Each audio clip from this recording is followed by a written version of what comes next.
Hello, good afternoon, beautiful people. I'm Tia Christensen, and welcome to this week's Tuesday Tune Up, where we are going to be digging into patience. Maybe you can see my kitten in the background over there over my left shoulder.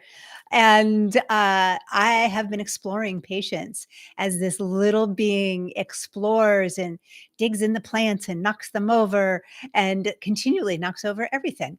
So I thought, this is a great topic as I go through my own practice and also discovering that patience is a radical act of self love. And we'll be talking about that here in a few minutes. So, welcome to all of you live and to those of you in the replay. And if you have not already, please hit the subscribe button down below so that you know when I go live. And it does help, as I mentioned every week, with the algorithms in YouTube. And it actually unlocks certain ways that we can go live on this medium. And what we're going to do, as we do every week, is we're going to start with our 3 deep breaths. I'm going to go in a focused energy Reiki transmission to support you in your week, to boost you up. That is your tune up. And then we'll go into the conversation around patience being an act of self love. And every week we're here gathering together so that I can support you with energetically and with some live coaching so that you can go into the rest of your week feeling energized and in a place of making decisions with unshakable confidence. All right, my loves, let's go ahead and move into our 3 breaths. And if you're able to do so, go ahead and close your eyes. Whew. Just let those shoulders drop and know that for this time that we are together, everything else is on hold. The universe has pushed pause. All the things on your list to do today, all the calls, the follow ups, everything that your mind is full of is on pause. It's going to be there for you when you return. Giving yourself a moment to relax into your chair or whatever it is that you're sitting upon, or you might be lying down. And the invitation is always to have your eyes closed in this part, if it's safe to do so. So we're going to breathe in as deep as we can through our nose, feeling that breath expand in our lungs and in our diaphragm and in our belly.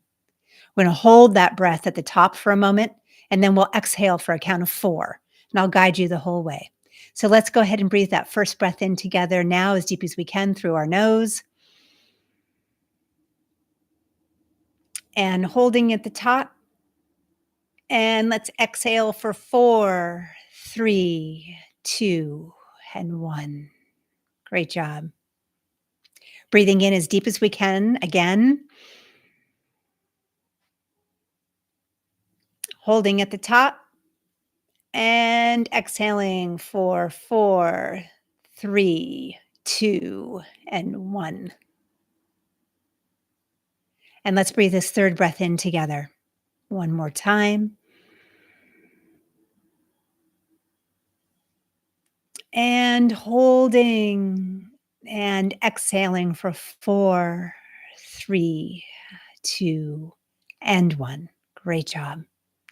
It's a practice, and we start with our 3 deep breaths to bring us into the present moment and to support our bodies in grounding and letting our mind know this is a time for quiet and focus.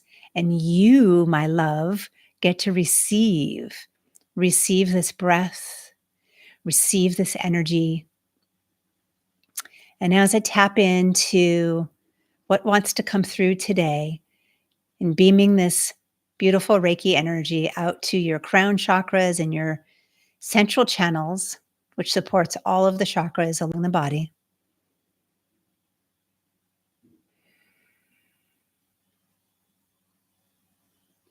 There's been a lot of energy, and I also want to acknowledge the Jewish high holiday that just concluded. So Rosh Hashanah and Yom Kippur, the opening of the Book of Life, the taking stock of anywhere that Just a little bit of knowledge I have.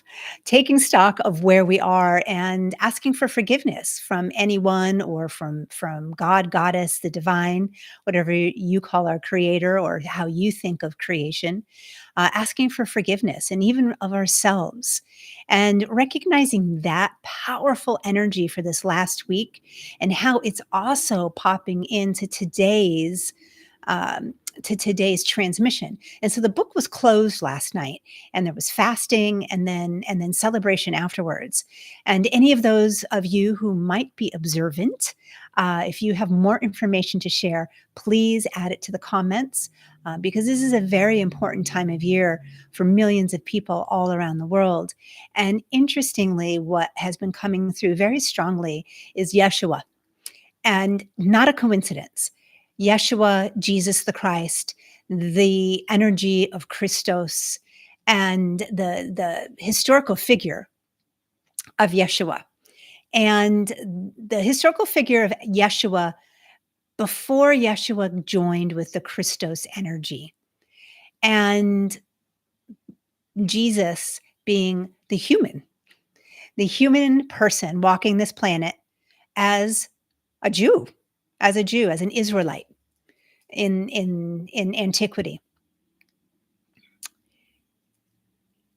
And what I keep seeing and what Yeshua keeps imparting is heart, which is no surprise given that it's Yeshua, and that's the core. Love is the core of the Jesus of the Christ Jesus, the core message there. And my community is called the Awakened Heart Community, and I was given the mission to go out and heal and awaken 1 million hearts so that we can reclaim our power. I work a lot with Mary Magdalene, Mother Mary, and Yeshua, the trilogy of the Christos energy. And because the core message is about love and how that love lives within you, in your heart. And when we go inward and we travel inward in ascension, as Megan Watterson, if you've never read Mary Magdalene Revealed, I highly recommend it. But this ascension, the Gospel of Mary, talking about joining with the love in our heart and how that is actually the pathway to our ascension, our connection with the divine, our connection with Creator, our connection with Goddess God. And so in today's energy, it is a beautiful flow, a beautiful flood of loving pink ray energy that is being sent through straight into your hearts. And I invite you to take your attention and bring it to your heart chakra, really feeling into that part of who you are and your physical body. Because as I say every week, unless we're in touch with our physical body and the five senses, we're missing a big part of what it means to be in connection with our intuition and in connection with the divine. So really feeling that heart energy. And any emotion, for me, I have a well of emotion of, I don't even know how to put words to it. It's bringing tears to my eyes to be here with you and to be able to transmit this energy, this Reiki energy, which is being infused in Jesus the Christ, Yeshua, the ascended master, being in touch with every single one of you individually. And whether or not you have a religious belief around Jesus the Christ, it doesn't matter, because that's not what we're talking about here. We're talking about the ascended master, the master of light, one who attained, in Buddhism, we would call it enlightenment. So this beautiful, incredible being who came here to this planet with a mission to bring the message of pure love. Not only love for our brothers and sisters, love for ourselves, love for the divine, love for God, Goddess, Spirit, the universe, whatever your word is, whatever your concept is, and how that love is the most powerful energy that exists in the universe. When we move through life in a place of love, every single door opens up. All is possible. So I'm going to give this next little time here in quiet so that everybody can tap into whatever they're maybe feeling in your heart chakra or any place else in your body, and any messages that you may be receiving directly from our beautiful ascended master, our master of light, Jesus the Christ.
All right, my loves, you are welcome to keep your eyes closed if you'd like. And again, I invite you to give some gratitude for the energy and whatever message you received to whoever appeared for you. And what came through for me was that Yeshua is appearing for everyone. And there was a moment of communing with Yeshua, connecting with Yeshua, and receiving whatever message he had and has for you, and receiving that light right into your heart.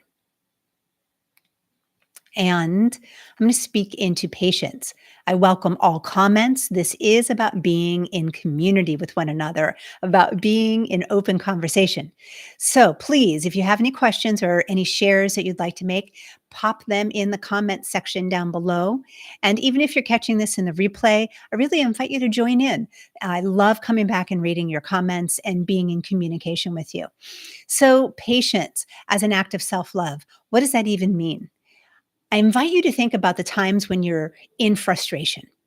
And what I'm titled today's YouTube talk was Shifting Out of Frustration. So when you're in frustration, how do you feel? Are you feeling like you're in flow and ease and everything's happening with fluidity and the calls are happening and whatever you need is appearing for you to support you in being successful? Or do you feel stressed out? Do you feel like nothing happens right in a day? Do you feel like everything you put your hands on goes sideways? Do you feel like every conversation that you're in isn't happening and people aren't understanding you? Well, my love, I have been there too. And when we're in that energy of frustration, which leads to anxiety and stress, our bodies go into a whole chemical uh, process where it starts kicking out cortisol. Cortisol is the fight or flight hormone. And for women, it is a number one cause of adrenal depletion. So when we're in periods of high anxiety, frustration, anger, our body is kicking out this hormone and it's taking us out of our game. It's making sure that we have a lot of brain fog. It's putting weight in the middle part. You can't see my hands, but it's putting weight in the middle part of our belly. And if you're someone who exercises regularly or even not, and you've got a little muffin top there, that's cortisol. You can thank cortisol for that because our bodies are the fat there doesn't know how to release that hormone when we're stuck in that anxious state, when our sympathetic nervous system is on drive, when it's in control. So, what we're going to talk about is how do we break that? And how do we stop the cortisol and our frustration from being in control? The number one thing you can do is as soon as you recognize that you're in that space, call a timeout and make a game of it. I invite you to make this in a playful way because this is all about witnessing where we're at, never from a point of blame or shame, always from curiosity. Where are we at? I do it with myself all the time. Like I said earlier, I have a kitten. She is 4 months old and into everything. And the other night, I was in the middle of my evening rituals and she got herself up into a plant, knocked it over, and it spilled all over the place. And I got frustrated. And as the frustration was building, I was like, whoa, time out. And I literally called time out to myself. So that's a tool. Verbally saying time out. For those of you with children, I know you know far better about what I'm talking about when the toddlers are running around and they want your energy and they can't get it. So they act out in any way possible to make sure that your energy is focused on them, even if it's not necessarily a hug or if you're reprimanding or correcting or redirecting the energy. In those moments, beginning to witness yourself and being in a practice, which takes patience of what is my internal dialogue right now? What is my internal energy right now? Do I need to call timeout on myself so that I, from a place of love and understanding and curiosity, can begin to shift my mindset around what's happening? So I'm going to keep going with the plant example here. So as I got frustrated and there's dirt all over the floor and I feel the plant's energy in distress and in trauma because plants are living entities. They're living energy, just like all the trees and all of nature around us. And I feel that.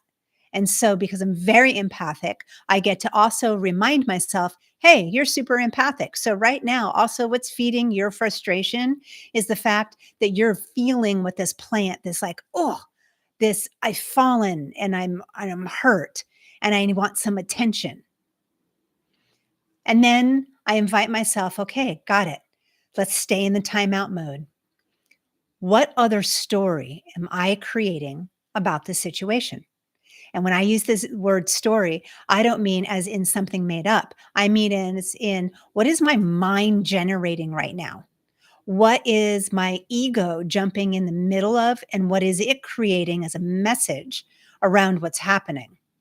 So, again, what's happening with this plant? And those of you who've had children, little people in your life, how many times does the glass get knocked over, the lamp falls off, somebody falls down right and you're in the middle of a Zoom, or there's a fight that breaks out, or somebody starts yelling? What's the story that comes up for you in that moment and recognizing it? So, number one, calling a timeout for yourself in a positive, loving, curiosity way. Two, what's the story around what's happening right now? What's the story that my mind is creating and that my ego is creating? My third step is what I'm thinking, is the story that's being run through my mind right now, is it true? Is it true? So let me go back to the plant. As I'm in the middle of my nightly rituals, I felt the story I was creating was this is an interruption to my connection. This is an interruption to my time. And I was like, wow, look at all that ego story. This is me time. Not to say that me time isn't important, it's very important. I don't have small children.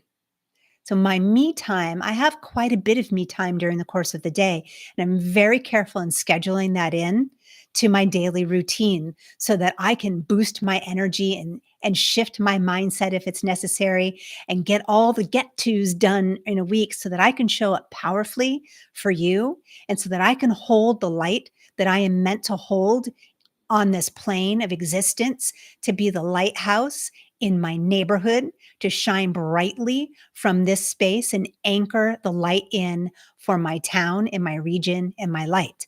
And if I'm not creating time for myself, I can't do that well. I know myself. That's just how I am. And in that moment, I had a story. Well, I'm so focused on this kitten, I can't get any. Oh, whoa, false. Is what I'm thinking true? 100% not true. 100% not true. So again, I invite you to, okay, great. That's not true. What is true right now? What's true is that I can clean that plant up in 20 minutes when I'm done. The plant is okay. And what's true, what is most important about all of this is that my kitten Chloe is safe. She didn't hurt herself. She got a little scared when everything knocked over and looked at me like, oh boy, what happened? And she was safe. What would have happened if that pot was ceramic and there was ceramic all over the place and she had gotten hurt, or something would have happened to her? How would I have felt then? Even now in this moment, recalling that, like, it hurts my heart to think that anything could happen to her. So shifting my mindset, calling a timeout. What's the story I'm telling myself? And is it true? Those are the three keys to supporting you moving out of frustration. Fourth bonus is asking yourself, what is true? And taking a moment to really dig into that. Shifting your mindset into what is the opportunity here? What is possible? What could have happened that would have been really, really bad? Could somebody have gotten hurt? And I don't want to stay in that place because I want you to shift your mindset into what's positive. If we go down the road too far into what could have happened, that's why it's a bonus idea. If we go too far down the road of what could have happened, it's easy for our mind to get stuck in negativity and get sent down a whole different pathway. So that's why we just visit that for a moment and go, whew, wow, I'm so grateful. I'm so grateful those things didn't happen. And those of you in the workplace, I worked as a lead in 2 Fortune 500 companies. I managed teams, traveled all over the world. I worked in rock and roll. I worked with well-known, famous, internationally known stars and pop stars and rock stars. And let me tell you, when someone shows up like a sponsor or your client and something isn't laid out in the way that they thought it was going to be, and they might have a vision in something and someone else didn't deliver something because life happens or whatever, you think there's some frustration there? We're talking high dollars. We're talking millions and millions of dollars at stake here. You think there's some frustration in those moments? 100%. Those of you in corporate America or working in whatever way that you work, it doesn't matter if you are a garbage truck driver or you're the CEO of a corporation. What's happening around you when you move into frustration? And when your client or your coworker or your family member or your friend comes into contact with you, what happens? They pick up on it and it either leaks out all over them and they get into frustration, or it creates an energy where all of a sudden your client doesn't feel connected with you and they begin to question what's happening. So when there's millions of dollars at stake, you get to shift out of that frustration immediately and move into possibility so that you can carry on. It's a practice, and that's why it's called a practice. So, all right, my loves, I've been chatting for a while here. I wonder what is coming up for you? What is landing for you? And do you have any questions? So I'm going to sit quietly here for a few moments to allow those of you here live to go ahead and pop anything in the chat if you're called to do so. And those of you in the replay, same questions for you. Taking a moment to feel into this. Mm.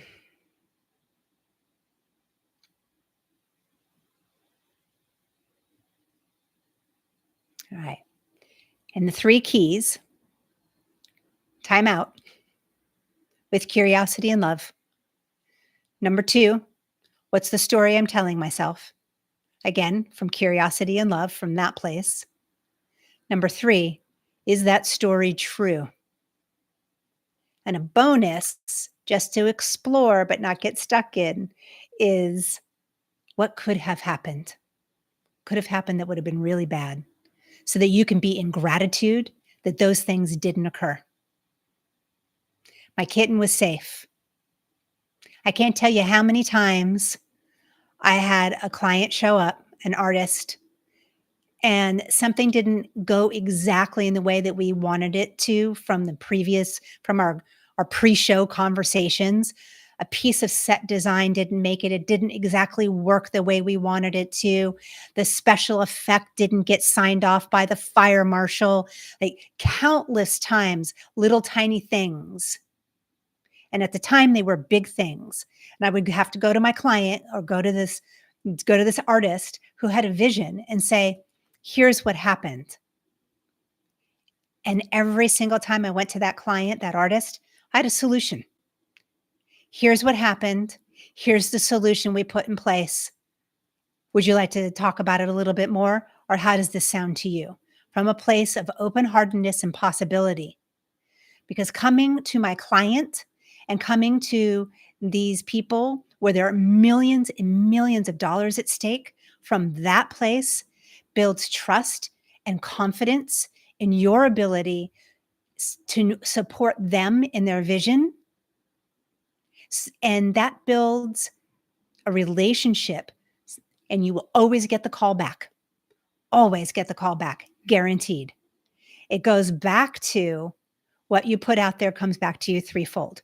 If I'd gone to those clients and those rock stars and pop stars with energy of frustration and hurriedness and stress, the story that can be told is like, this person, I don't know if I can trust them because they didn't come up with a solution. They're stressed out, which is stressing me out. I got to get ready for my show.